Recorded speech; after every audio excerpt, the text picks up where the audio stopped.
नमस्कार साथियों, आज का विषय बहुत गंभीर है। ऐसे तो हम सारे वीडियोस लेकर आने वाले थे, लेकिन इतना गंभीर विषय होने की वजह से हमने सोचा कि आज आपसे बात की जाए।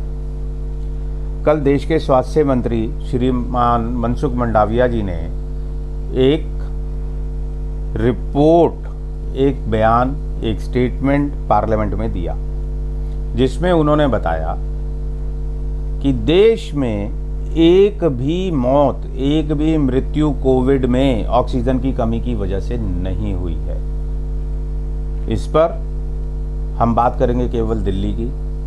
दिल्ली के स्वास्थ्य मंत्री श्रीमान सत्येंद्र जैन, दिल्ली से राज्यसभा सांसद श्रीमान संजय सिंह, इनके बड़े तीखे बयान, बड़े तीखे कटाक्ष आए, जो कि आने ठीक भी थे, क्योंकि ऑक्सीजन की वजह से एक भी मृत्यु नहीं हुई, ऐसा देश के स्वास्थ्य मंत्री पार्लियामेंट में बोल रहे हैं। इस पर बीजेपी ने भी अपनी सफाई दी। श्रीमान संबित पात्रा ने भी बहुत बड़ा प्रेस कॉन्फ्रेंस किया।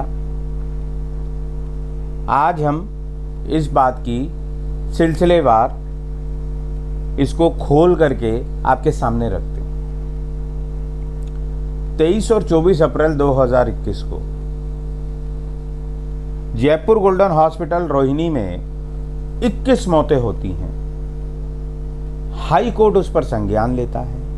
हाई कोर्ट दिल्ली सरकार को एक निर्देश देता है कि आप एक कमेटी बनाएं और उसकी जांच रिपोर्ट हमें सबमिट करें, जिसके सारे पेपर्स, सारे डॉक्यूमेंट्स इंटरनेट पर भी अवेलेबल हैं और हमारे पास भी अवेलेबल हैं, जिसमें हाई कोर्ट सीधा एक कमेटी बनाने का ऑर्डर करता और वो बोलता है कि हम इतनी शांति से इस सबको नहीं देख सकते।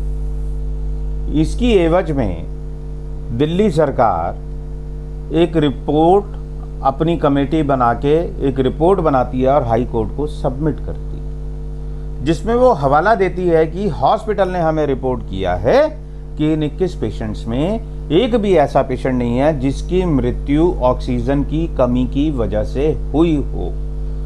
मृत्यु के अलग अलग कारण हैं। गंभीर बीमारियां थीं, ऑक्सीजन थेरेपी पर थे, लेकिन ऑक्सीजन शॉर्टेज की वजह से कोई नहीं मरा। अब हम सब लोग जानते हैं कि स्वास्थ्य राज्य और केंद्र शासित राज्यों का विषय है। केंद्र सरकार राज्यों से रिपोर्ट लेती है, उसका डाटा बनाती है और उस डाटा को पब्लिश करती है, उसके हिसाब से आगे बढ़ती है। क्योंकि हाई कोर्ट में दिल्ली सरकार ये स्टेटमेंट दे चुकी थी, इसलिए इन्होंने केंद्र सरकार को भी यही रिपोर्ट भेजी कि दिल्ली में ऑक्सीजन की कमी की वजह से एक भी मृत्यु नहीं हुई है।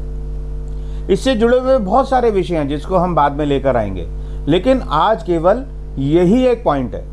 इस पर संबित पात्रा जी ने भी अपना एक प्रेस कॉन्फ्रेंस किया, जो कि पब्लिश्ड है, हर जगह आप लोग देख सकते हैं। उन्होंने भी सिलसिलेवार एक जवाब दिया। अब तथ्य ये आता है कि संजय सिंह जी भी ठीक बोल रहे हैं, सत्येंद्र जैन जी भी ठीक बोल रहे हैं और संबित पात्रा जी भी ठीक बोल रहे हैं। सोचने का विषय आप लोगों के लिए ये है, क्या दिल्ली में ऑक्सीजन से मृत्यु, ऑक्सीजन की कमी की वजह से मृत्यु हुई थी या नहीं हुई थी? दूसरा, सरकार ने कोर्ट में और केंद्र सरकार को यह रिपोर्ट क्यों दी कि ऑक्सीजन की कमी की वजह से कोई मृत्यु नहीं हुई है? और यदि ऐसा रिपोर्ट दे दिया तो क्या संजय सिंह जी और सत्येंद्र जैन जी का मीडिया में इस तरह के स्टेटमेंट ठीक थे? ये आपके सोचने का विषय, और आज आपको सोचना है कि दिल्ली का असली ठग कौन है, किसकी वजह से ये चीजें खराब हो रही हैं, किसकी वजह से स्वास्थ्य सेवाएं खराब हो रही है और किसकी वजह से मौतें हुई हैं। ये आपके सोचने का विषय है। नमस्कार।